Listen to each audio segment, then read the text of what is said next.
You're listening to Changing Reality. Changing Reality, where we bend reality all across the world. Only on WQHS Radio.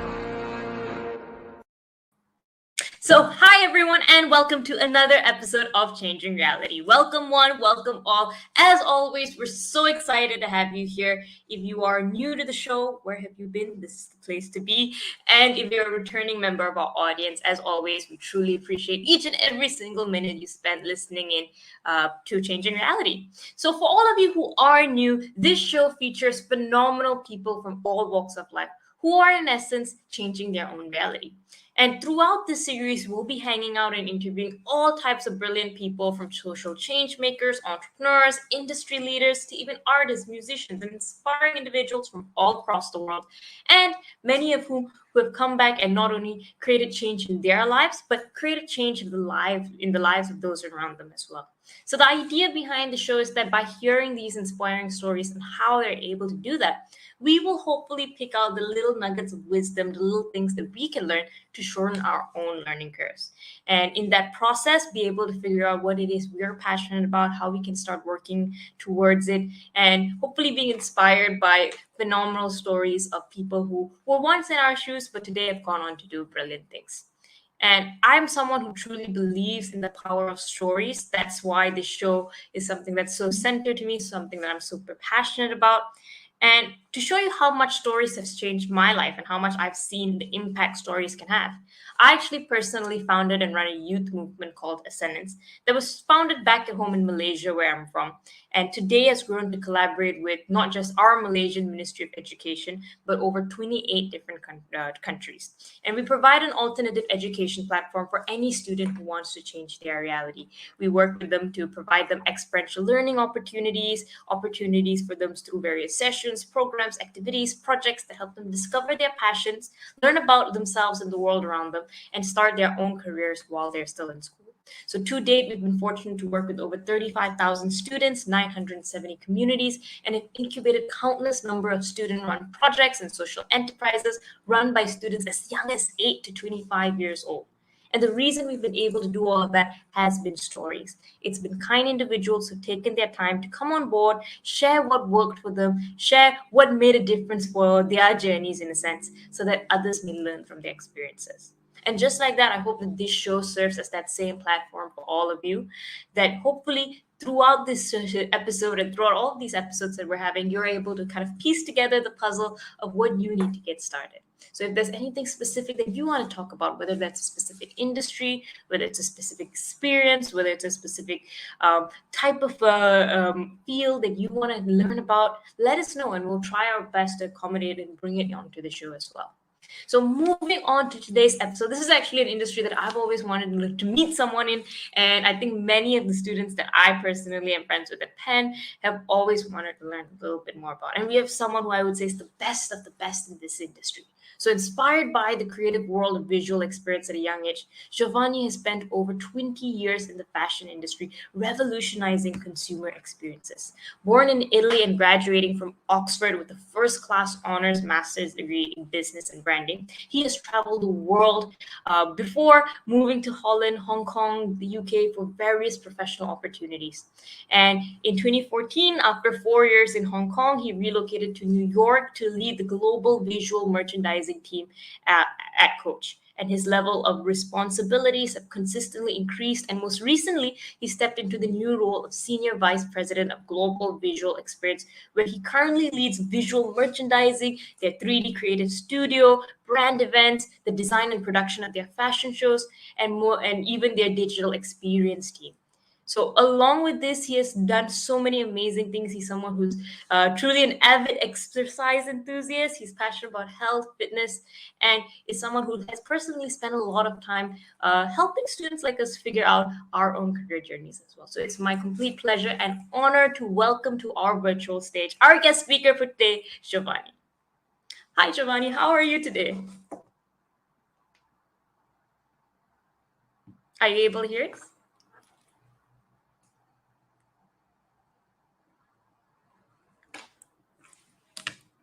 Okay, I think we can't hear you. So sorry.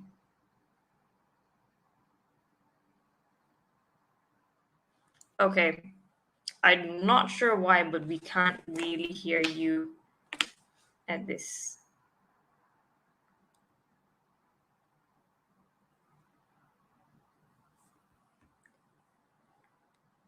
Okay. Give me a minute. Let me think about this. I'm just going to remove both of us and I'm going to add us back to the screen.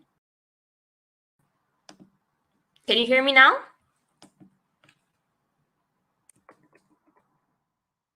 Yeah. Let me see if this is better. If not, would it be possible to just leave this link and enter back the virtual studio?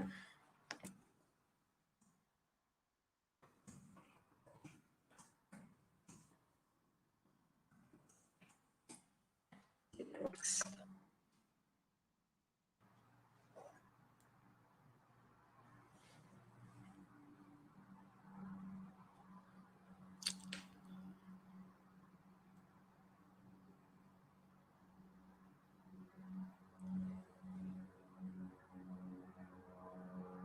And to abuse editing this, we thank you in advance.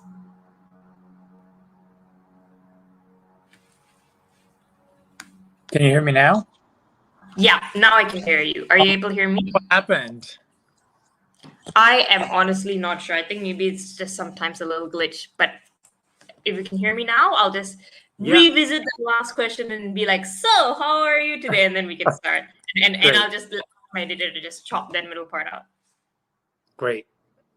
Alrighty. So thank you so much for joining us on the show. How are you today? Hopefully we didn't take too much time out of your busy schedule. I'm good. I'm so excited to be here and just speaking to you today. Well, I really appreciate it. I think I mention this every time we're on a call, but your background is just so beautiful that it's just so distracting. So, that's just like dream goals. But okay, fine. We'll move into the interview to find out how we can have such a beautiful atmosphere around us all the time. But thank you for the visual experience just from the virtual or not virtual, the actual background of your space. That's right. Yeah. So one of the things I think we mentioned earlier is that you are in an industry that I've personally always been fascinated with, which so many of my friends at Penn have always dreamt of going into, but have always thought that it's not something that maybe we have the right skill sets for, or it's not something that we are naturally talented in, or something that's a little tough to break into. So I wanted to kind of maybe rewind on your story and ask you, in a sense, when you were in college, when you were first starting out, was this the industry that you saw yourself in? Was this the grand plan? Or did you have other plans or other things that you thought were better for your skill sets? Do you know what? This is such a good question. I actually did not know what this world was when I was at college. And I somehow ended up in this world, somehow by accident. And I think through a lot of networking and connections, I started my career in visual merchandising as a part-time employee when I lived in London. And I have a branding degree out of Oxford. So I was supposed to go into branding. I was supposed to go into a management degree element there, but for some reason I was given an opportunity to explore this different part of the job, and somehow now I connected back to branding, but from a different aspect. And I've kind of had different roles around in Europe, in Asia, and now in New York City. And it's all happened through word of mouth and connections. So somehow the next opportunities keeps coming around. And it's an area that I really love. And I think one of the reasons why I'm still here is because I truly love what I'm doing. It's a job, but it's also part of who I am and how do I express myself and how do I create. And I think having the love for what you do is critical, especially knowing how many hours we spend at work every day or every week or every year is such a big part of our lives. But one thing that stands very firm to me is the networking, right? And the people I know, and somehow work hard in everything that you're doing, because it will open up doors even in different networks and different industries. So yeah, it was never meant to be this, but I'm very happy where I landed. Very, very happy. No, Very cool, and gives us a little bit of hope. Okay, maybe it's something we can do as well. Totally. When you first started, I think you didn't necessarily have all of the connections figured out either. I think when we last spoke, you mentioned that you started off as a cashier when we like doing part time in a sense. First of all, why that part time job, and how did a part time job, which many university students often have, end up turning into something that would pivot the direction of your life? Yeah, so like most people, when they're university, we have part-time jobs, right? And I was doing something super simple, just really to make money. There was nothing to learn at that point. It was really about to make money to pay my lifestyle. And I was working at Uniqlo at the time in the UK. They just had moved from Japan to the UK, trying to open stores. They asked me to join them for the weekends for additional hours for a new opening that they were doing. And I said, of course, I'm happy to help. I can do night shift, whatever you need to make more money. And the guy at the time that had my job today, the head of visual, just said, would you want to do this area? And I'm like, of course, I can do anything. And somehow I created something that he was very surprised about. I was merchandising fleeces, reversible fleece. If you think about 20 fleeces, they're reversible. So you literally have 40 different colors and 40 different prints. So it's somehow hard to manage, right? Make it look good. And within a few hours, I was able to organize that room. And he came back and he was so impressed. And he was like, did you follow any guidelines? And I was like, no, I just made it my own. And somehow something stuck to his mind and he kept giving me more and more, I guess, project to kind of test me. And by the time I left university, they offered me a full-time job as head of visual for the UK. It was a year after, but I was given a lot of different challenges and I was going over and beyond. And I was trying to, really prove that I could do it. I never thought I was going to get offered a full-time job at that level when there was so many other people that had the expertise. But sometimes you have the eye, right? And I think I really understood that I had an eye for this kind of world and visual. And I was also enjoying what I was doing. So not only he was liking it, I was enjoying it, which sometimes is not the same, right, between you and your boss. So it worked out very well. And that's how I kind of got into it. And then kept having different roles in different companies with the same idea, of course, much bigger and better. And I've been around the world through London, Amsterdam, Hong Kong, and now New York, all through having different roles of different responsibility within the visual world, which I'm very excited about. No, that's absolutely brilliant. What do you think it was about you in that first year that made them really see something in you? Because you mentioned going above and beyond. You mentioned you had that eye. Yeah. But how do you kind of convey this to the people who are just passing you projects and are kind of testing you? What do you think made you stand out? I think it's about taking every opportunity that you have and really giving 100%, right? Of course, I wasn't doing it because I wanted a job. The job happened intrinsically, right? Like organically, but I was really taking every single challenge he was throwing at me to the deepest degree, and really going over and beyond. And I think he was very surprised and he was very impressed. And I think that's what got me to the full-time job. So I think really take every opportunity, because if you want to stand out, you can stand out, but you need to give everything you have. Okay, lovely answer. And I think that's only the beginning, right? Then you get essentially the head role for the UK, which is a lot of pressure for, someone coming out of college and university to jump into such a huge role. And again, as you said, it was a company that at that time was still new and building their brand presence in the region. What do you think you did to be like differently to be able to grow things now? And how do you kind of I'm sure it's a super steep learning curve. So how do you manage to stay on top of things and make sure that you're learning at a rate that you can help the business grow and you can help grow and do your role well as well? Yeah, I've been very lucky in my career that most of my bosses have been real mentors to me. And I think I really try to lean on them, not even just for the creative aspect, which I love the most, but for management, for leadership, for things like managing ambiguity, managing big diverse team worldwide, which is not easy. So I think every single person I worked for, I've kind of learned a different aspect of the management world. And somehow the more I grow, the more I'm creating this kind of like package of like skill set, right? Um, because not everybody can do everything well, right? So I'm kind of trying to lean into different people for different skills. And again, keep going back to this network of people. I mean, I've had different roles, but somehow I still go back to some of those older colleagues of mine, even 10, 15 years ago, and ask sometimes for advice. So I think as you go through your career, never underestimate the value that some of your early bosses and early managers can have on the rest of your career. Because in my case, I'm still good friends with most of them, and we keep connecting on different challenges that we have, especially what happened during COVID, now post-pandemic, and we've really created a little bit of a network of leaders around the world, which I think is exciting. So never underestimate where you start. You mentioned the power of network a couple of times, so I'm going to zero in on that for a second. And I know one thing that I heard you say before is that every role you got has never been like you sending in a resume, or you know like applying for the role. It's something that people have seen your talent, your growth, and essentially like asked you in a sense if you'd be willing to join.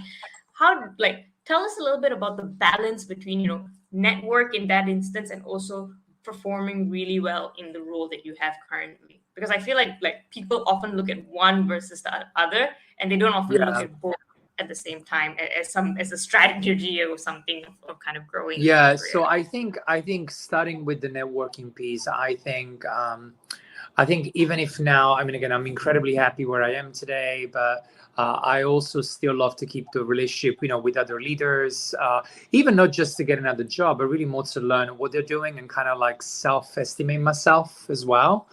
To even challenge myself, challenge what we're doing as a brand, but also mainly challenge, you know, like my personal leadership style.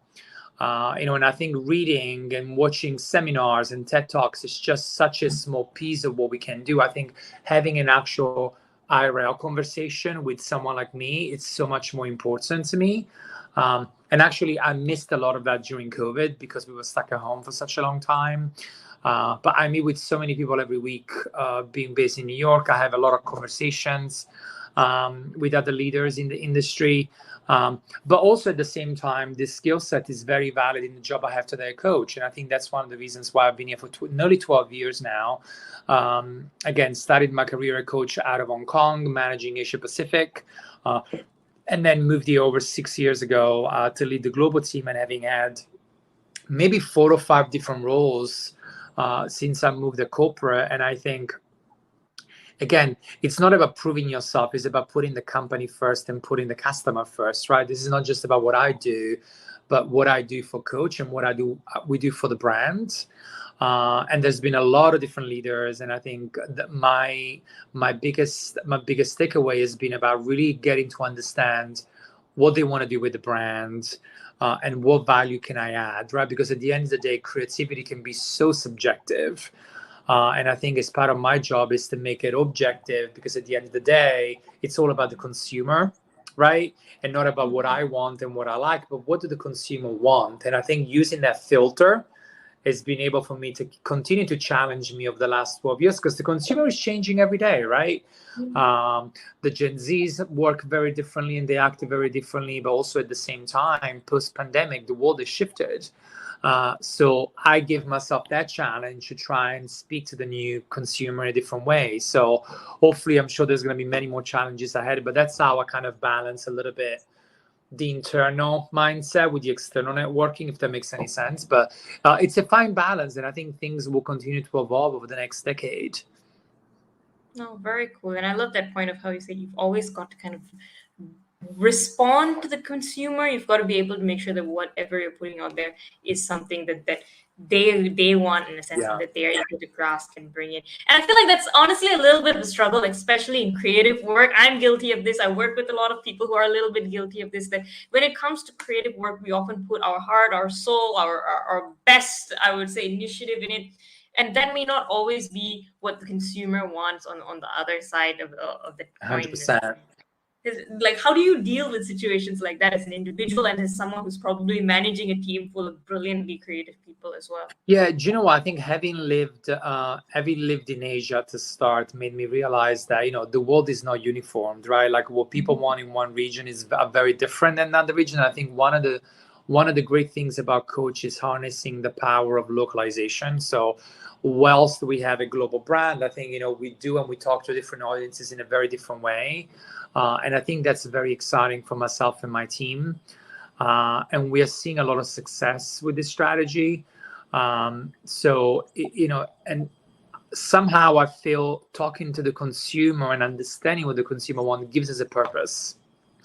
Because if you're creating something so spectacular that looks amazing, but it's not going to work, it's like, why are you doing it, right? Why are you actually doing it? But imagine if you're spending a year on a project and then you're launching it and the reaction is so amazing, you're also going to feel really proud, and you're also going to learn for the next project, right? So I think there is a reason why I think having this consumer-centric approach to everything we do, it resonates with me and the kind of leader that I am. No, I love that. I love that. And then I love how you brought up the example of like fashion in, for example, Asia is different from fashion, or like here, like in the US. I'm from Malaysia, Southeast Asia, so Asia Pacific, and my first time ever in New York is going to be next week. So it's the first time I'm ever going to go to the US. So you can see I'm terrified of like essentially like what am I supposed to wear? I'm like, how do I stay warm and stylish and everything? And I think I've got a lot more appreciation for the many nuances, like in the last couple of weeks of just trying to process these questions. And at the same time, I think like this industry is something that is so personal to people. What you wear is something that reflects who you are. But at the same time, you can't wear something that doesn't work for the weather, it doesn't work for the style, it doesn't work for the occasion. So it's so nuanced in a sense. How do you go about like I think we had like the flip side problem. I'm looking at it from one direction, you looked at it from the other. What do you think helped you be able to adapt quickly to the consumer needs in a sense? Because there's just so many things to think about in different cultures, like and trying to learn that sometimes, like for me, halfway across the world, trying to just Google it and be like what do people wear there doesn't like is a pain enough for me. I can only imagine for you running the entire industry and company, it would have been 100 times harder. So how did you go about? So do you know what? It's a very hard thing to do, but I think for me, having lived across Europe and having lived across Asia and now the US, I kind of understand that there is a difference. There's a huge difference, right? So I'm kind of, that now has become part of our company culture, but also part of my team's culture, so that everybody actually understand the need for that acknowledgement, right? That's the beginning. You need to acknowledge that there is a difference, right? Because some brands don't acknowledge that. So I think that's step one. Step two, I also do feel that we have such strong teams in the region, across China, Japan, Korea, Southeast Asia. We have a big team in Malaysia as well, where you're from. And I think really helping, they help us define this. And I think, we never launch anything without them having a review. In some of the cases, they send ideas. I think there's a lot of collaboration, a lot of partnership with the local team. There's something that we call glocal. So it's like global versus local, and we're actually glocalizing it. So it feels like it comes from global, but has a local nuance and affinity. We just launched, for example, a big campaign now in India about Diwali. By the way, anyone's on the call, happy Diwali. But, we are using this now as a global campaign, right? So same thing we'll be doing with Ramadan and holiday and Thanksgiving. And I think I really appreciate our brand for that, because it is one world with a lot of differences. And I think now more than ever, it's time to really even stay closer together.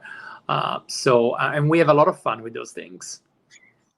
You also lived in many of these places, right? You mentioned Amsterdam, you mentioned obviously we talked about your time in Oxford and in London as well, and Asia, and now New York. How do you as an individual, that you feel that that experience has been important in informing the way you think about these decisions now? And if so, like for all of us traveling and entering a new country like soon for maybe the holidays or for work, what can we do to make the most of that experience so that we inform ourselves and are able to learn about kind of the global local culture in a sense while we're there? What can we do? Yeah. Yeah, do you know what? I think one thing is to travel for vacation and one thing is to live somewhere. And I think I can maybe use an example. I moved to Hong Kong for my first job at Coach, and I'd never been to Hong Kong before. And it was not an easy learning for me to get there because, culturally, there is a big disconnect between, how Italian and even British people live and value and work and how, things work in Hong Kong. And I think one of the things I always say to my counterparts is I decided to live where the Hong Kong people live when I moved there because I really wanted to learn. I wanted to be part of the culture. I could have lived in a beautiful building, where all the expats lived, and I decided not to do that. That was a personal choice. But somehow I think my onboarding to Hong Kong was much faster because of that decision I made. And I was able to have a very, very diverse workforce, but also very diverse friends. And they really helped me to understand the different values and the different needs and how the island really worked. And I was a minority for one of the first time in my life. And I think, again, I was acknowledging that. I enjoy that part of things. And I think when I moved to New York, as much as, we all speak English here, of course, the way the company works in the US are very different than how things work in Europe or Asia. So that there was a different types of learning, I guess. So my recommendation would be to always pause and trying to understand things from the other side. So from my side was, okay, I'm not an Hong Kongese. How do they live? How do they come to work? What's important to them? Because I was the foreigner, I was the expat, so I was trying to really learn and lean on them, and I think it was very well appreciated at the time. And I did the same thing when I came to New York City. Of course, it was a little bit easier over here, but same thing when I moved to Holland. I mean, it's still Europe, but it was very different the way they work in Europe, in Holland, and the way they work in the UK or Italy. Always try and understand the other person or the other country, but also respect, I think, and be honest about what you don't know, right? So those would be some of my advice and some suggestions. But it's so amazing to learn a new culture. It's so amazing to go somewhere else. And I think it's the biggest treasure I have in this role is having been able to travel and explore and learn so many different cultures and countries and different types of people as well. Amazing. We spoke quite a lot on the consumer point of view, and I know you guys right now work internally on a lot of absolutely brilliant projects that I'll get to with the next question. But in the process of working on a global organization, of kind of looking at the business side of things, how do you navigate different cultures within the team, within the workforce, in a sense, to make sure that you get equal say from your team in this country, and you hear what they're saying in a way that enables them to do their job the best as someone who manages this global role? Because again, many exciting things, many interesting things, but again, as we talked about, it's different in different regions. So how do you empower your team in different parts of the globe to be able to come back to you, respond to the changes in their own spaces, but at the same time work as a team? Yeah, so I think there's two answers to this question. Number one is, I think, the global team itself is quite diverse. So I think because I've been around the world, that I was able to even having the mobility to actually relocate people from Asia, Europe to the global team. So the team in itself is pretty global in nature. But then on the other side, we have created a lot of rhythm and routines where the global team shares with the local team shares back with the global team. So at the beginning was a little bit of a process. I think now it's becoming like very organic. I think things happen just because that's the way things are. It's become part of our culture, really. And there is a lot of trust between regional heads, but also global heads. And again, it took me a little bit of time to set it up, but I think now things are really, really good. And I think you see it in the execution where, you definitely have this global brand message, but the way things are executed, there's a little bit of nuance that kind of speak to the local culture, like some of the things that we've been doing in Singapore, Korea, Japan, and China, for example. They still ladder back to the main brand global message, but it speaks to the local consumer a little bit in a different way. So it's helping not only on the local level, but also at a global level and a global scale. And it's making a lot of noise because especially some of the young generation, they're actually really loving this new approach. And we're getting a lot of success stories from all regions, really. So super excited about it. No, I definitely agree. And I think, like, as you said, Gen Z are very, very, like, they think this is so important, and like as an aspect of not only their work culture, but the things that they want to see as consumers as well. So, but it's also something that I think has recently been something that things that companies, individuals have been a lot more intentional about. So they're trying to create more diverse teams. They're trying to, bring people together and so on. What's your advice for people who are trying to do that? Because even I think you see this at times, even in colleges, you see this in early employees, even in friend groups. It's like if you aren't used to mixing with people from a different like perspective, it's a little bit hard to take the effort to do that. How do you like tell us about the early stages of building a diverse team, and for all of us who want to have that diverse group of thoughts but maybe aren't there yet, what can we be doing? Joe, I think it's definitely this idea of not forcing it. I think, things, especially on my end, were quite organic, right? And not everything can happen overnight. I think it takes definitely time, especially if you need to relocate talent from around the world. Also, if you think about now that we're working in an hybrid format, talent can really live anywhere. Right. So, gone are the days that everybody needs to be around the table in New York City to make a decision. Right. I think somehow the pandemic has accelerated this need for diversity and innovation that's a little bit more broadly connected on even what we're doing today.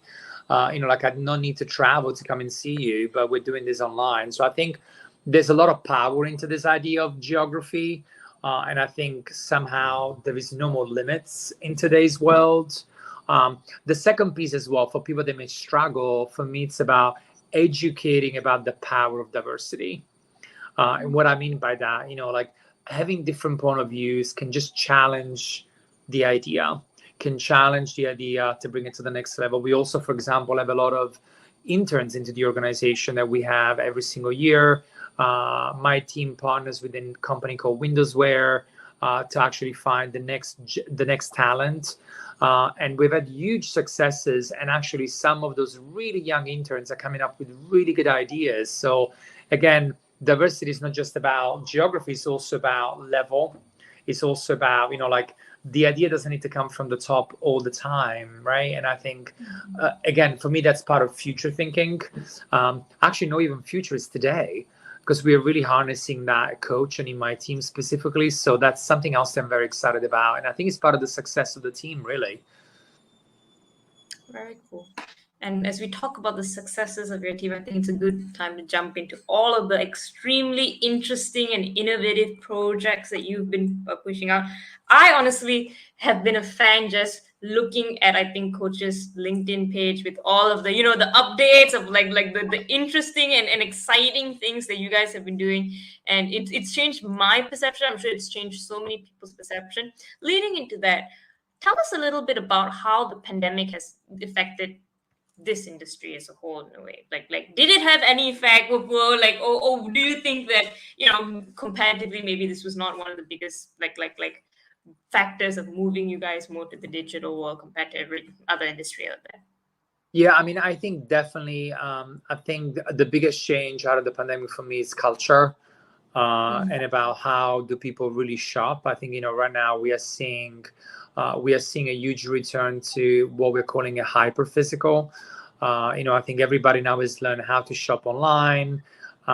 But at Coach, I think we are really loving the power of both digital, online, but offline as well. So I think we love our stores, we love brick and mortar. So I think the next generation is really there is really no limits, right? And I think it's about everything is becoming hybrid, because you can do research online, but then shop in store. You can go into the store, you don't have the size, and you actually go online to buy it. So I think the worlds are so embedded into each other. I think we don't talk anymore about online and offline. We just talk about experience. And I think most of and actually some of the best experiences that we have developed in my group are the ones that are phygital in nature. So they're kind of physical, but they have a digital element, or actually digital with a physical element. So it's the reverse of what we used to do before the pandemic. And we know that most people, not just the young generation, they spend a huge amount of time on their mobile phones, right? So no even tablets or TV. And I think that's something that we knew was going to happen. But I think the pandemic has just accelerated some of that change.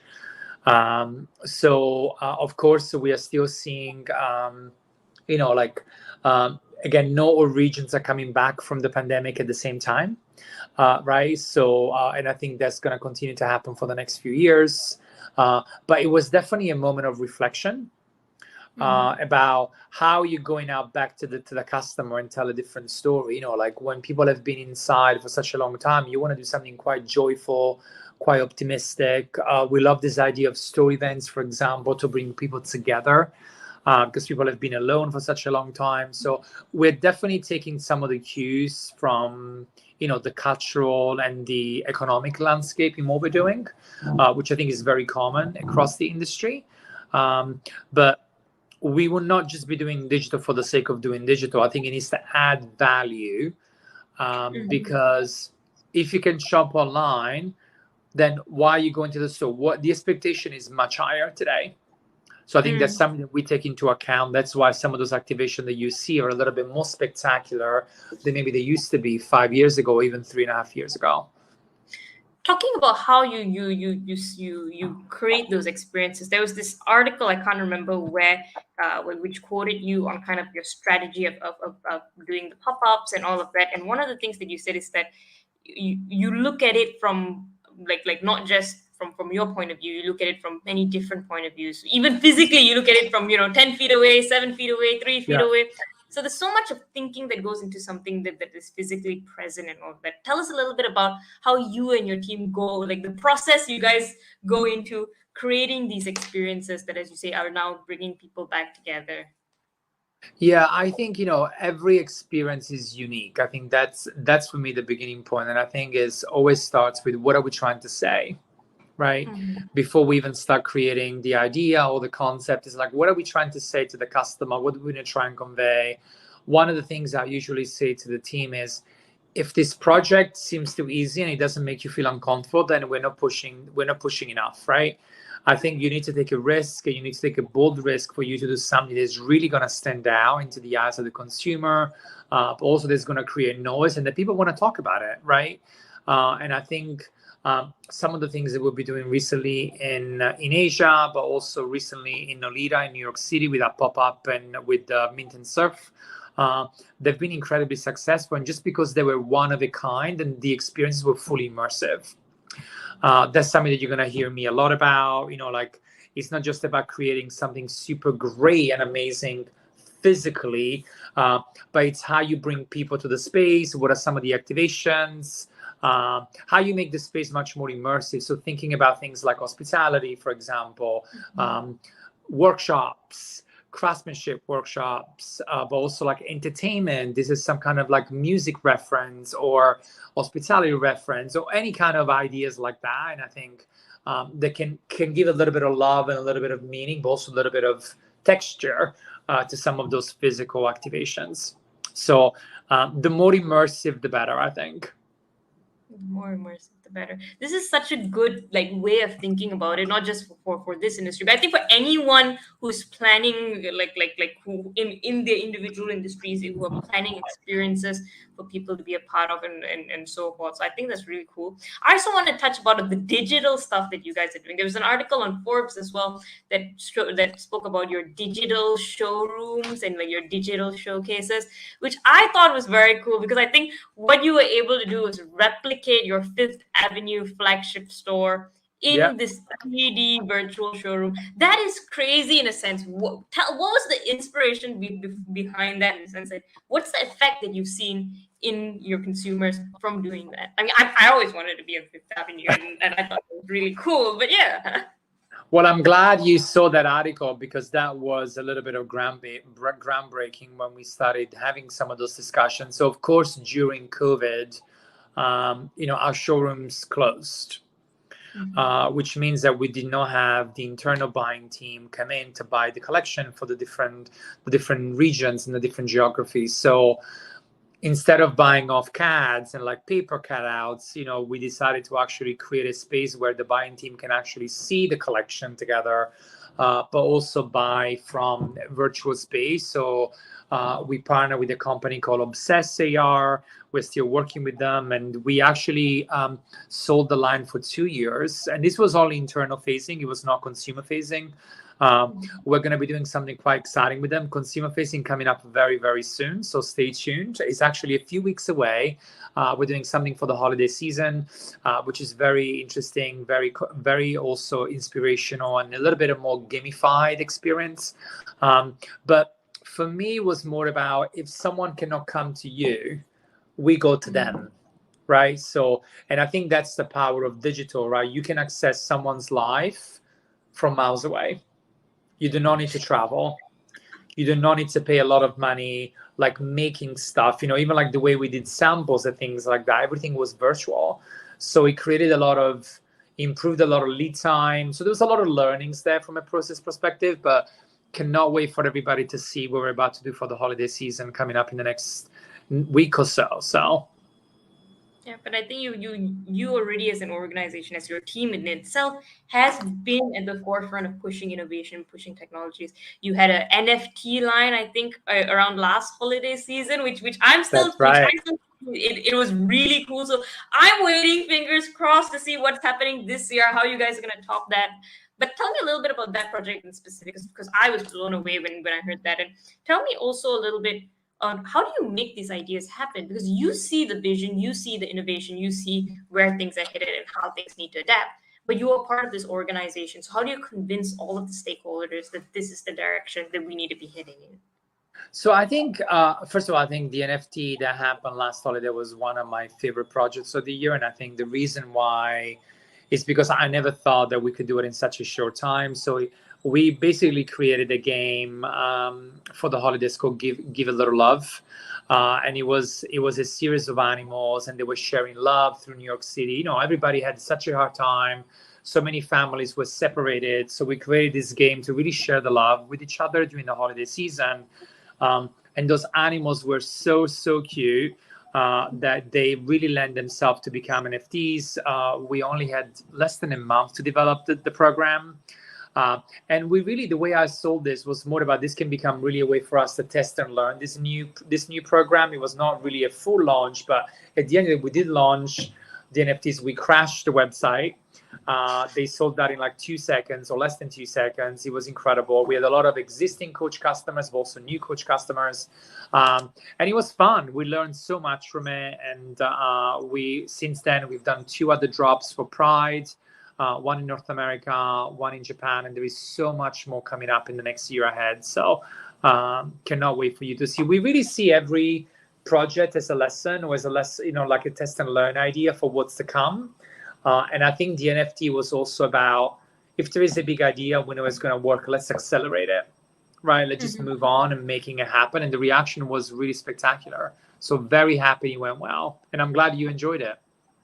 No, honestly, that's what blows my mind, is that you take something that, people think of fashion, they think of something that they physically wear, and they think of it, okay, it's something that, where is the room for innovation really? But you push the bounds with your team of what innovation in this industry means, which is what I find extremely fascinating.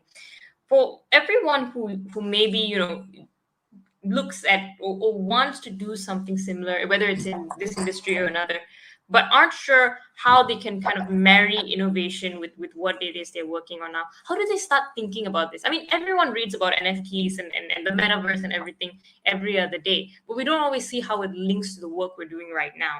How are you wired, essentially, to make those links and connections? Yeah, do you know what? And again, I keep going back to something I mentioned before. I think if you're working for a brand, it doesn't matter what level you're at, always try and put your customer first, right? Because you can do so many things, right? But some of the things that we can also think about, they don't make sense for coach, right? So I think you always need to have a filter, whether you work for a small brand or a big brand, like, why are you doing it? Like, what is the reason and what are you trying to do? instead of doing something that's going to generate a lot of buzz, but like, what is the purpose of that buzz, right? So, for example, we have just launched a new manifesto with Little Nas. At the face of that, of course, Little Nas is going to create a lot of buzz, but the reason why we picked him as the brand ambassador is because of his life story, right? So I think there is always needs to be a connection with whether it's an idea, an NFT, an ambassador, a pop-up. Always try and understand what is the brief, who is the customer, and what is the story that we're trying to tell, because then I think everything is a little bit more objective. I know it's very hard to do because for creative people, they just want to run straight into the creative, but I think having a framework to help you define that idea, it's critical, and actually something part of the success story. No, brilliant. As we kind of wind down this conversation, for all of the people who want to get into this industry, where do we start? Like, it looks like things are so much more ahead than we could possibly even imagine in a way. Where do we start thinking of as maybe college students or those who have always been admirers of brands like Coach, in a sense? How do we make ourselves valuable people that would be able to contribute, and how do we start getting in those networks? Do you know what? I think the world today is very different than when I was a student, because I think technology is, it's much more advanced. So I think there's two different ways. Number one, I definitely do value things like internships, but also work placement. I mean, we meet so much talented individuals, and some of those, or most of those, actually get full-time jobs afterwards. And I think also try and understand word of mouth, like through friends, and trying to understand what you can do. What you need to know is that what you do when you are 18 or 21 may not be what you're going to end up doing when you're 30 or 40, because things do change, right? But at least you are trying it. If there's something that you enjoy or don't enjoy, right? Like, and I think, of course, my mom's wish was for me to work for a bank. That never happened. I did try, but at least I said I tried it. This is not the world for me. But if you don't try, right, if you don't test it, you never know. I think as you come out of college, you still don't really know, because you've only learned things through books mainly. But I think having work experience is fundamental. And I think now with all these webinars and talks, I think I would try and join as many as possible. I mean, I do it at my level today still, to try and understand what people are talking about, what is trendy out there, what is the next big thing in innovation, in the metaverse. So really try and be curious. I think maybe that's the right word. Try and be curious about what's out there, and are you really enjoying it? And if you are, then just go for it and just try it, because if it doesn't work out, you can always change. Okay, good advice. And as you said, we just start somewhere. It's something that makes us passionate. Exactly, yes. And be curious about it. Okay, very, very nice answer, and very nice interview as a whole. Thank you so much for being on the show. I learned a lot, and I'm always blown away by your experiences and your thoughts, and how thoughtful and nuanced you are about the people you work with, the consumers, and the projects that you work on. So thank you so much for taking the time to be on the show. Thank you for having me. Thank you for having me, and I appreciate the time. I appreciate it a lot. Thank you. All right. And with that, I guess our episode has come to an end. Oh no! Well, as always, thank you to our speaker, and thank you to our audience as well for joining. We obviously have really, really appreciated each and every single one of you who tune in. And as always, if you have any questions, reach out and we'll see how we can get them answered. Thank you. And this has been Changing. Bye. You're listening to Changing Reality. Changing Reality, where we bend reality all across the world. Only on WQHS Radio.